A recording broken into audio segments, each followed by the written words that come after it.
We left off at the phone call.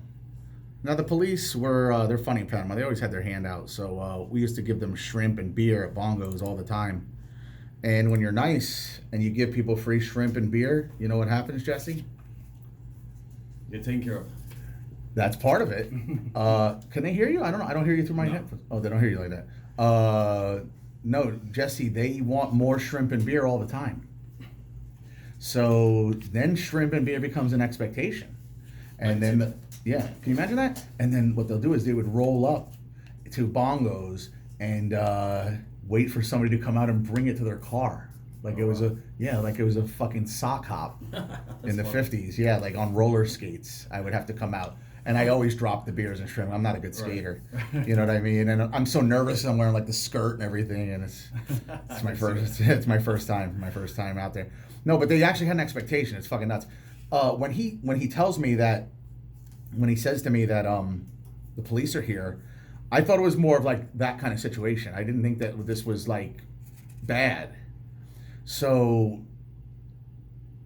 one day turns to two turns to three. I'm reaching out through the phone and there's no one's answering, and it's going to a magic jack. If anyone remembers, you plug that into your computer and you were able to talk free or whatever. VoIP. This is like when VoIP first fucking started.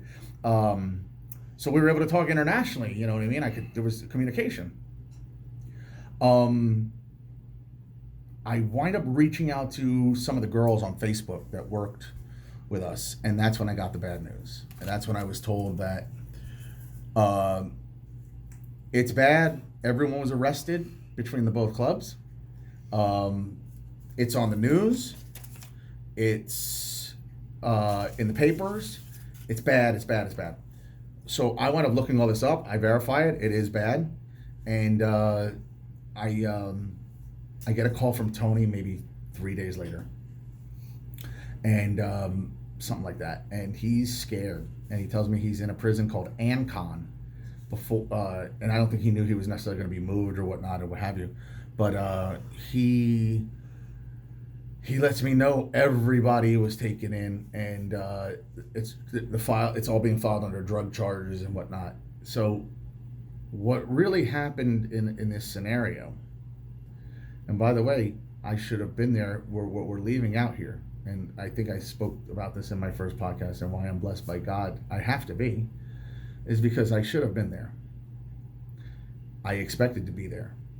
If I'm there, I get arrested and put in jail with all these people. I do not feel that I would have had the same situation as Tony. He had a lot more money.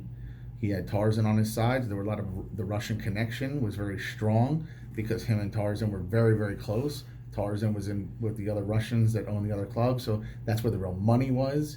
And there's more I'll go over about these things in detail. We're trying to squeeze a lot of this into an hour, but there's a lot of explicit details about a lot of things that have happened. We even go back to Miami and Porky's and so many stories. And there'll be more episodes, obviously, of confessions of a strip club DJ. And we'll talk, more in depth about certain anecdotes and certain things that happen. But so I don't think I get out. I mean, I can tell you now, I feel like I die in there. I feel like I wouldn't have the same support. I wouldn't have the same monetary support. I don't know if I don't have family that would have. I just feel like I would have been lost in there, and that would have been beyond shitty. Tony winds up in LaJoya, and Jesse, if you can bring these up now. So these are photos that he shared with me from the prison. So this is LaJoya, which stands for the Jewel in Panama.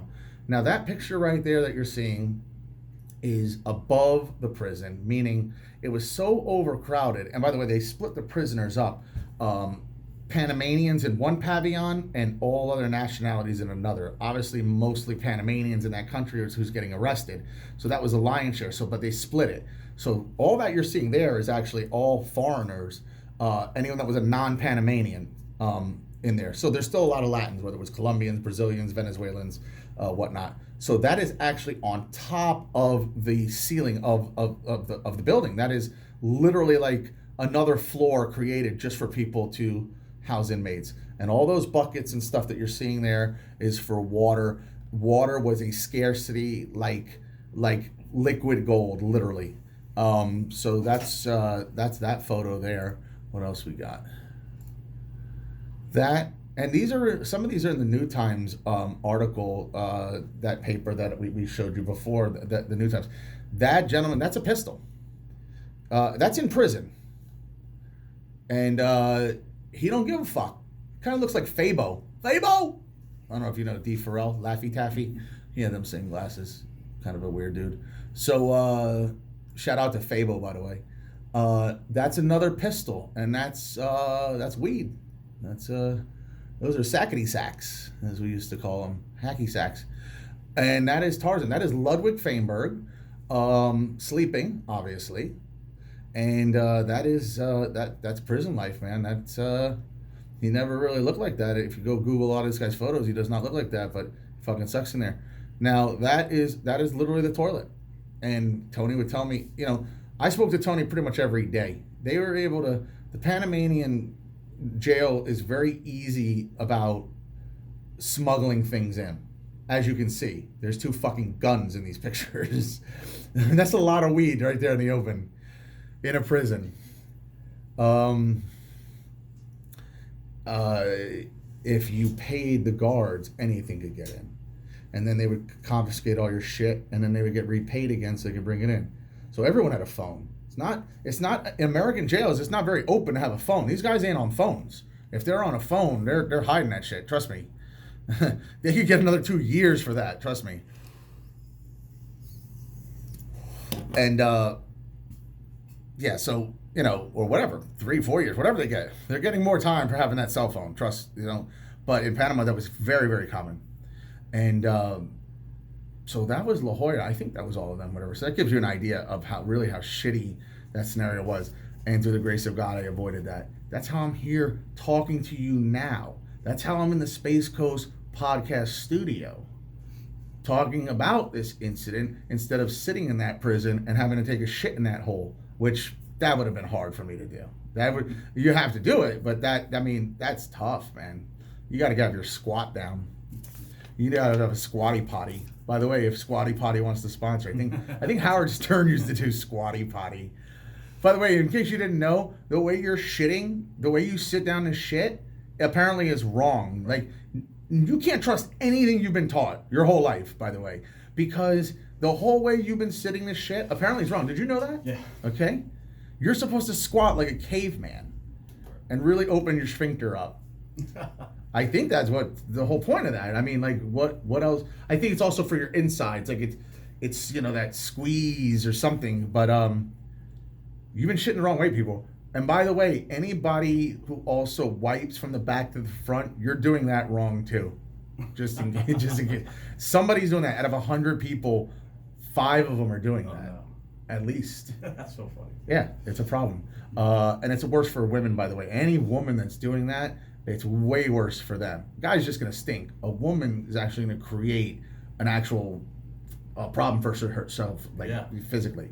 So ladies, and I can show you if you want, but there's a certain way to do this, and I think you know that.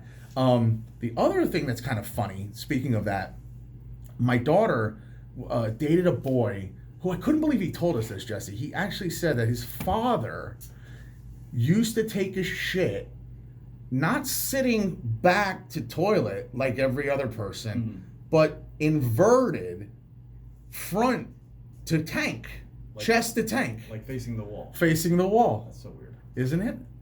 And I asked him why he told us that. Why did he throw his dad under the bus like that? And he said because he was ashamed because he thought that was the right way to shit, and now that's what he does.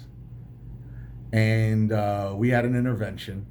And for about 2 weeks, we would go in the bathroom with him, and they'd be like, stand up, turn around.